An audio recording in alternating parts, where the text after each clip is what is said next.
ओम दुम दुर्गाय नमः। 2 अप्रैल 2025 बुधवार के दिन चैत्र मास की नवरात्रि की पंचमी तिथि है और नवरात्रि की पंचमी तिथि पर माँ भगवती दुर्गा के 5वें स्वरूप माँ स्कंद माता की पूजा आराधना करते हैं। स्कंद माता अर्थात भगवान स्कंद अर्थात कार्तिकेय की माता। भगवती जगदम्बा के इस स्वरूप में स्कंद कुमार माँ की गोद में विराजित हैं। तो जब हम स्कंद माता की पूजा करते हैं तो भगवान स्कंद की पूजा साथ में ही हो जाती है और इसलिए शास्त्रों में कहा गया है कि जो भी भक्त स्कंद माता की आराधना करते हैं माता उनको अपने पुत्र के समान ही स्नेह करती हैं। भक्तों की सभी कामनाओं को पूर्ण करती है माँ स्कंद माता।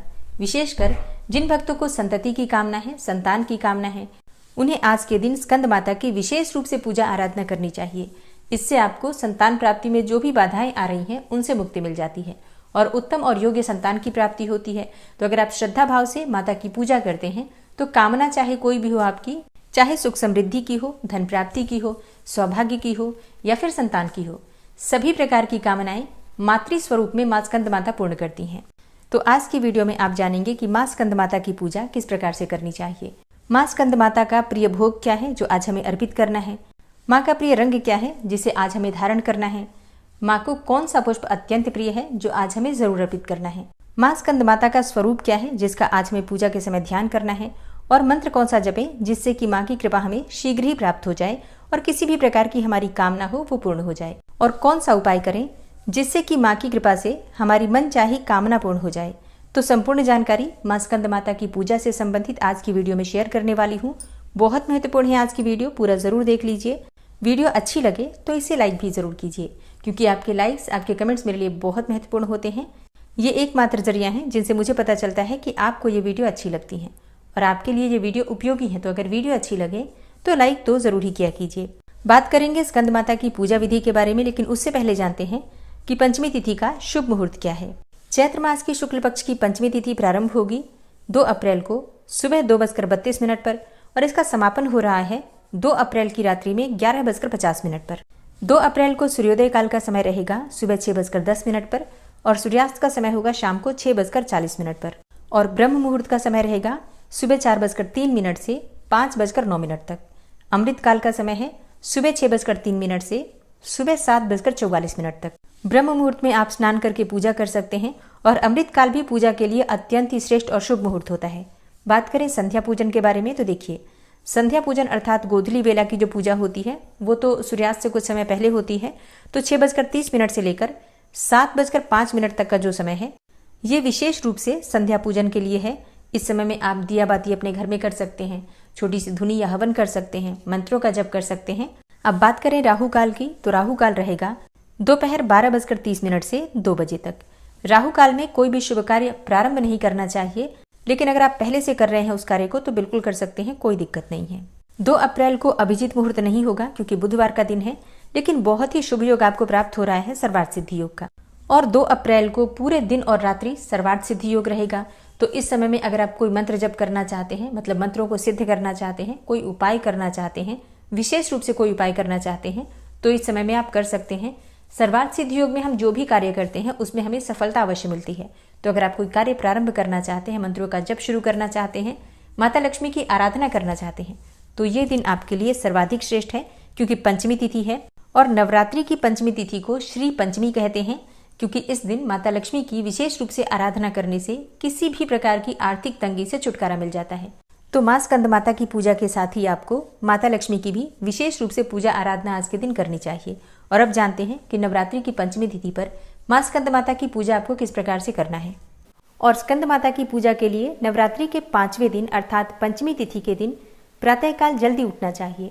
उठकर नित्य कर्मों से निवृत्त हो जाइए, फिर स्नान करके साफ स्वच्छ वस्त्र धारण करके भगवान सूर्यदेव को सबसे पहले जल अर्पित कीजिए।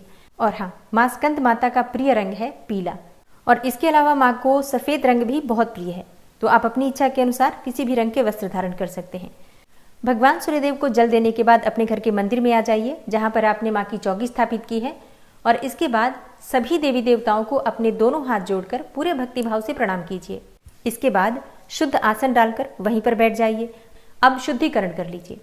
माँ दुर्गा का मंत्र बोलते रहिए, कोई सा भी मंत्र आप बोल सकते हैं और मंत्रों का जप करते हुए आपको सभी सामग्रियों पर जल के छींटे देने हैं, अपने ऊपर जल छिड़कना है।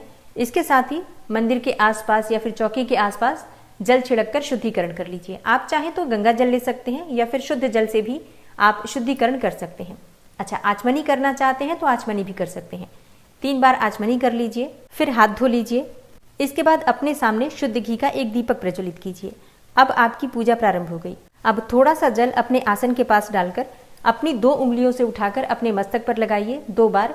और अब आप अपने आसन पर से तब तक नहीं उठ सकते जब तक कि आपकी पूजा पूर्ण नहीं हो जाती, इसलिए सामग्रियों की व्यवस्था पहले कर लेनी चाहिए। तो अब आप क्या करेंगे, दीपक आपने प्रज्वलित कर लिया, सबसे पहले गणपति का पूजन कर लीजिए, इसके बाद कलश देवता का, फिर नवग्रह मंडल या फिर ज्वारे आपने बोए हैं, षोडश मातृका स्थापित की है, सबका पंचोपचार विधि से धूप दीप अक्षत पुष्प इत्यादि अर्पित करके पूजा कर लीजिए।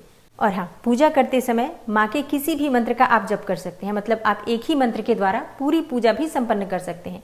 इसके बाद माँ स्कंद माता की पूजा की जाएगी। तो अपने हाथ में पुष्प ले लीजिए और थोड़ा सा अक्षत ले लीजिए, माँ स्कंद माता का ध्यान कीजिए। आपके पास अगर माँ स्कंद माता की फोटो है, प्रतिमा है, तो आप उनमें ध्यान कर सकते हैं। नहीं तो माँ दुर्गा की जो फोटो या प्रतिमा या मूर्ति आपने स्थापित की है, उन्हीं में माँ दुर्गा के 5वें स्वरूप माँ स्कंद माता का ध्यान कीजिए। माँ स्कंद माता का स्वरूप क्या है जिसका हमें ध्यान करना है, देखिए। शास्त्रों के अनुसार माँ स्कंद माता की 4 भुजाएं हैं, जिसमें देवी अपनी ऊपरी वाली दाईं भुजा में बाल कार्तिकेय को गोद में उठाए हुए हैं और नीचे वाली दाईं भुजा में कमल का पुष्प लिए हुए हैं। ऊपर वाली बाईं भुजा से उन्होंने जगत को तारने वाली वरद मुद्रा बना रखी है और नीचे वाली बाईं भुजा में कमल का पुष्प है। माता का रंग पूर्णतः शुभ्र है और ये कमल के आसन पर विराजमान रहती हैं, इसलिए इन्हें पद्मासना देवी भी कहा जाता है। नवरात्रि पूजन के 5वें दिन का शास्त्रों में पुष्कल महत्व बताया गया है। माँ के इस स्वरूप का ध्यान करने के बाद आपके हाथ में जो सामग्री है, अक्षत और पुष्प, माँ के चरणों में अर्पित कर दीजिए। अब आप विधि विधान से माँ की पूजा कर सकते हैं। अगर आपके पास विग्रह है माँ का तो आप अभिषेक कर सकते हैं, नहीं तो ऐसे भी जल के छींटे देकर, पंचामृत के छींटे देकर और माँ का स्नान का भाव कर सकते हैं। इसके बाद वस्त्र, धूप, दीप, अक्षत, पुष्प इत्यादि जो भी आपके पास सामग्री है, उन्हीं सामग्रियों से यथाशक्ति यथासंभव माँ की पूजा कर लीजिए। अब माँ को भोग क्या अर्पित करना है, देखिए। माँ का प्रिय भोग है केले का भोग।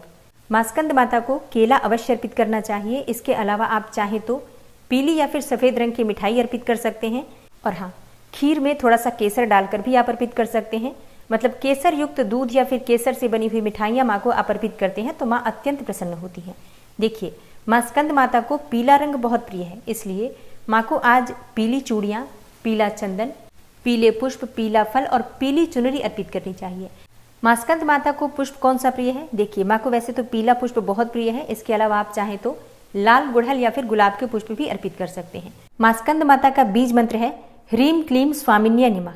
एक और मंत्र है ओम स्कंद मात्रे नमः। एक और मंत्र नोट कर लीजिए, ओम देवी स्कंद माताए नमः। इन सभी मंत्रों में से जो भी मंत्र आप जपना चाहते हैं अपनी इच्छा के अनुसार जप सकते हैं। इसके अलावा या देवी सर्वभूतेषु माँ स्कंद माता रूपेण संस्थिता नमस्तस्यै नमस्तस्यै नमस्तस्यै नमो नमः, इस मंत्र का भी जप कर सकते हैं। तो आप अपनी इच्छा के अनुसार किसी भी मंत्र का जप करें, लेकिन कम से कम 11 बार 21 बार माँ स्कंद माता के मंत्र का जप जरूर करना चाहिए। उसके बाद आप जो प्रतिदिन पूजा कर रहे हैं, जो भी मंत्र जप कर रहे हैं या फिर सप्तशती का पाठ कर रहे हैं, वो कर सकते हैं। और हाँ, पूजा करते समय आपको माँ स्कंद माता की कथा भी पढ़नी या फिर सुननी चाहिए। इस चैनल पर भी प्रतिदिन आपको माता की कथाएं मिल रही हैं। इसके साथ ही दुर्गा सप्तशती का पाठ भी प्रतिदिन इस चैनल पर अपलोड होता है, तो आप लोग जरूर सुना करिए। तो सुबह की पूजा विधि विधान से करने के बाद आपको माँ की आरती करनी है, कपूर से और लौंग से या फिर शुद्ध घी के दीपक से, जो भी आपके पास उपलब्ध हो। और फिर इसी प्रकार से आप शाम के समय भी पूजा कर सकते हैं। मतलब कई भक्तों के प्रश्न आते हैं कि हम सुबह या फिर शाम किस प्रकार पूजा करें। देखिए, पूजा की विधि एक ही होती है। सुबह भी उसी प्रकार से आप पूजा कर सकते हैं, शाम को भी उसी प्रकार से कर सकते हैं। मंत्र अपना आप निर्धारित रखिए। सुबह कुछ मंत्र जप सकते हैं, कुछ मंत्र शाम के समय जप सकते हैं। इसी प्रकार से कोई पाठ सुबह के लिए रखिए, कोई पाठ शाम के लिए रखिए। मतलब दोनों समय माँ की पूजा होनी चाहिए, दोनों समय भोग लगना चाहिए, दोनों समय माँ की आरती होनी चाहिए। और अब बात करें आज के उपाय के बारे में। देखिए, माँ स्कंद माता की पूजा विशेष रूप से संतान प्राप्ति के लिए की जाती है। मतलब वैसे तो सभी करते हैं, लेकिन जिन दंपतियों को संतान प्राप्ति की कामना है उन्हें नवरात्रि के 5वें दिन विशेष रूप से माँ की पूजा करनी चाहिए। तो विधि विधान से, जो विधि मैंने आपको बताई, उसी प्रकार से पूजा कर लीजिए। इसके बाद एक नारियल लेना है आपको और एक लाल रंग की चुन्नी ले लीजिए। अब आपको नारियल के ऊपर स्वास्तिक बनाना है। फिर ये जो चुन्नी है उसे आप नारियल के ऊपर लपेट दीजिए। इसके बाद अपने हाथ में ये नारियल लेकर और मां स्कंदमाता का ध्यान कीजिए। और ध्यान करते हुए आपको ये मंत्र बोलना है, नंद गोप गृहे जाता यशोदा गर्भ संभवा ततोस्तो नाशिष्यामि विंध्याचल निवासिनी। मंत्र मैं आपको स्क्रीन पर दे दूंगी, आप ये मंत्र बोल सकते हैं। अगर आप ये मंत्र नहीं बोल पाते हैं तो ऐसे में आप इस मंत्र को बोल सकते हैं, ओम स्कंद मात्रे नमः, ओम स्कंद मात्रे नमः। ये बहुत छोटा मंत्र है, सबके लिए उच्चारण करना आसान होगा, तो आप दोनों में से कोई सा भी मंत्र बोल सकते हैं।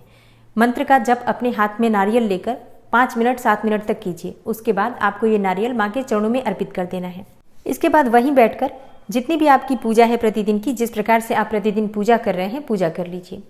इसके बाद जब आपकी पूजा पूर्ण हो जाती है, आरती कर लेते हैं, तब आप वो नारियल और चुन्नी एक साथ उठा लीजिए और माँ से प्रार्थना कीजिए। माँ से प्रार्थना कीजिए कि हे माँ, आप मुझे संतान दो, उत्तम और योग्य संतान की प्राप्ति मुझे हो। इस प्रकार की प्रार्थना करने के बाद ये नारियल और चुन्नी आपको अपने बेडरूम में रखना है, अपने सोने वाले कमरे में रखना है। आप कहीं पर भी अपने कमरे में अलमारी में रख सकते हैं, या फिर कोई भी ऐसी जगह अपने कमरे में जहां पर कि किसी का बार बार हाथ न लगे या किसी की नजर न पड़े, इस प्रकार से छुपाकर ये नारियल आपको अपने घर में रखना है।